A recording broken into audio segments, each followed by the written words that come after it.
The night was thick with darkness as I gripped the steering wheel, my knuckles turning white under the strain. Rain pounded the windshield, and the wipers fought a losing battle against the relentless downpour. My GPS stubbornly directed me down a desolate road I didn't recognize, far from the comforting glow of city lights. I had been driving for hours, my eyelids heavy with fatigue. My original plan was to reach my destination before nightfall, but unforeseen delays had left me stranded on this unfamiliar, winding road in the middle of nowhere. The rain showed no sign of letting up, and anxiety gnawed at my stomach. As I drove deeper into the darkness, the dense forest on either side of the road seemed to close in on me. Tall trees loomed like sentinels, their branches reaching out as if to snatch my car from the asphalt.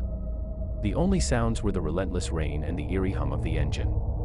My cell phone's signal bars dwindled to nothing, leaving me without a lifeline to the outside world. Panic began to creep in, but I pushed it down, trying to convince myself that I would find civilization soon. That's when I saw it, a flicker of light in the distance. Relief washed over me as I approached what appeared to be a small, run-down gas station.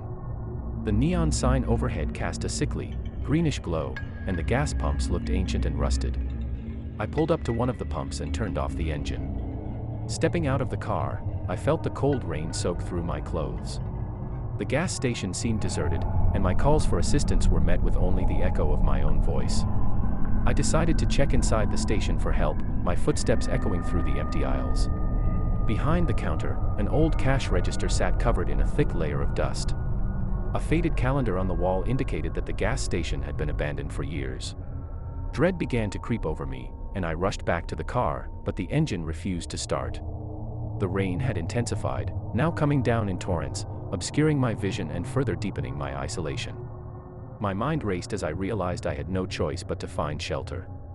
I grabbed my bag, locked the car, and decided to seek refuge in the gas station. The inside of the station was eerily silent.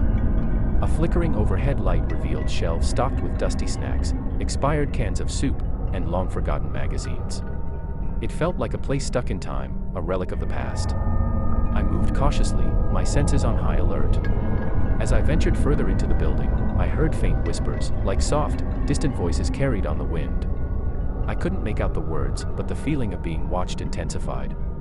Panic welled up again, and I called out, "Is anyone here?" The whispers grew louder, more insistent, as if mocking my presence. Fear gnawed at my sanity, and I stumbled back, knocking over a display of chips that clattered to the floor. That's when I noticed the door at the back of the store, slightly ajar.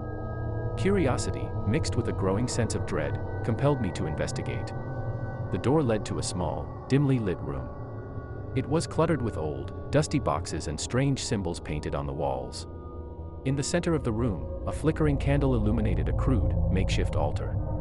I gasped as I saw what lay on the altar, a weathered, leather-bound book bound in human skin. My heart pounded as I flipped through the pages, revealing cryptic incantations and horrifying illustrations. It was a book of dark rituals and forbidden knowledge.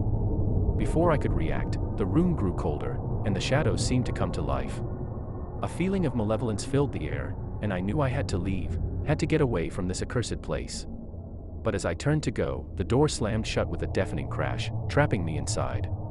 Panic consumed me as I struggled to open the door, but it wouldn't budge. Desperation clawed at my chest as I realized I was not alone in the room. Figures began to materialize from the darkness, their eyes gleaming with malevolent intent. They whispered in a language I couldn't understand, their voices a cacophony of madness. I retreated to the far corner of the room, clutching the forbidden book like a lifeline. The figures drew closer, their movements unnatural, their forms shifting and contorting. I closed my eyes and began to recite the incantations from the book, hoping it would protect me. The air grew thick with tension, and just as I felt the figures closing in, a blinding flash of light filled the room. I opened my eyes to find myself back in my car, the rain still pouring outside. I was no longer at the gas station, no longer trapped in that nightmarish room. With trembling hands, I started the car, and this time, the engine roared to life. I drove away from the gas station, never looking back. The rain began to ease, and the road eventually led me back to civilization. To this day, I don't know what I stumbled upon in that forsaken gas station or who or what those figures were. All I know is that I escaped a fate too terrible to comprehend, and the memory of that night will haunt me forever, a chilling reminder that some roads are best left untraveled, especially at night.